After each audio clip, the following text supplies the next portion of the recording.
Pascale Joubert, je suis la directrice générale et artistique du théâtre à tour de rôle. Kim Ondré, je suis la coordonnatrice et l'intervenante sociale du projet du dialogue à la scène. Catherine Landry, je suis responsable de l'accueil, de l'accompagnement pour le service d'accueil des nouveaux arrivants du côté de la MRC Avignon. Sophie Gemme, je suis l'autrice et l'une des formatrices du projet. Geneviève Lacroix, je m'occupe de la mise en lecture. Du dialogue à la scène, c'est un projet de médiation culturelle, donc ça veut dire que c'est un projet communautaire en fait. C'est un peu pour faire un peu une introduction au monde artistique et théâtral. Et ce projet particulièrement est inspirant parce qu'on a décidé de mettre en lien des aînés, des gens de 65 ans et plus de notre région, avec des nouveaux arrivants de la région. À titre d'intervenante sociale, le but, c'est vraiment de fournir un encadrement personnalisé à nos participants. C'est une ressource qu'on offre en parallèle du projet aussi, donc c'est comme un extra.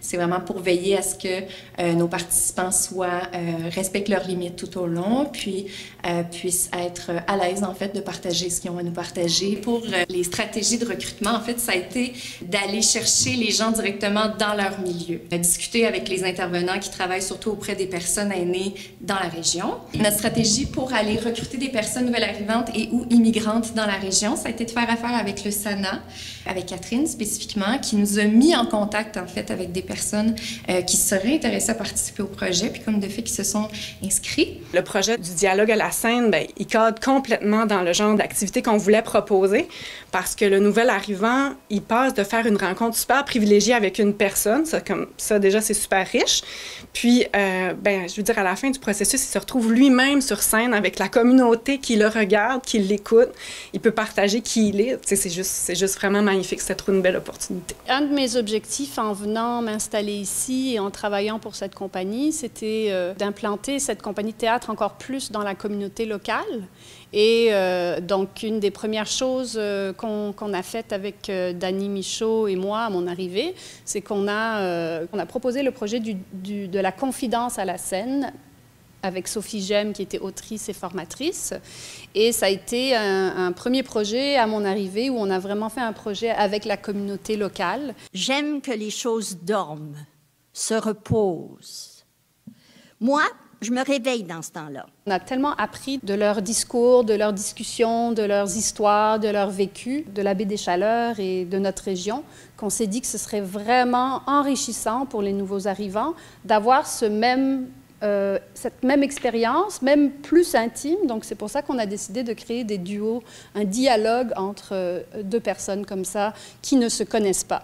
Et de l'autre côté, on se disait que les aînés qui ont vécu beaucoup d'isolement pendant la pandémie, ce serait l'occasion pour eux de rencontrer des nouvelles personnes, d'être confrontés à un nouveau type de monde, des nouvelles perceptions. Il fallait qu'on fasse une rencontre de groupe, évidemment, pour aller à la rencontre de tous ces gens-là, de les voir aussi, d'apprendre à les connaître. Donc, on a organisé une rencontre qui s'est passée en Zoom, qui a été très riche aussi. On était les 20, avec les 20 personnes, les 20 participants.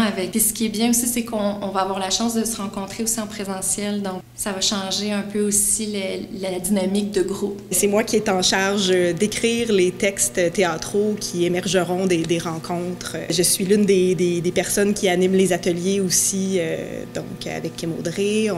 On est dans les différentes rencontres avec nos fameux binômes et on mène ces ateliers-là. Alors moi, je vais entrer dans le projet quand le processus d'écriture va se terminer.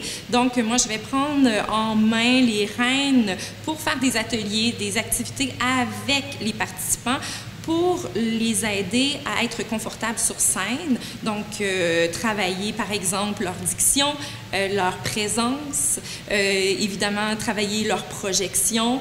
Donc, tout ça, on va faire ça avec des beaux ateliers d'art dramatique ensemble. Ça devrait être intéressant. Les participants vont jouer ces scène-là sur la scène ici du Studio Hydro-Québec, du Quai des Arts. On est là un peu pour les guider, là, pour générer des anecdotes et tout ça, mais le but, c'est vraiment de les écouter, échanger entre eux, de leur laisser beaucoup la parole aussi. Il va y avoir un rôle artistique dans tout ça, c'est c'est-à-dire de mettre en place des idées créatives pour qu'il y ait vraiment un tout cohérent qui soit dégagé de tout ça. On était dans un processus de recrutement de début décembre jusqu'à la fin janvier. Et après, il y a 2 ou 3 autres phases de travail pour arriver à la fin, au 30 avril. Ça s'est tellement bien passé l'année dernière qu'on a voulu reprendre un peu le même format et le développer.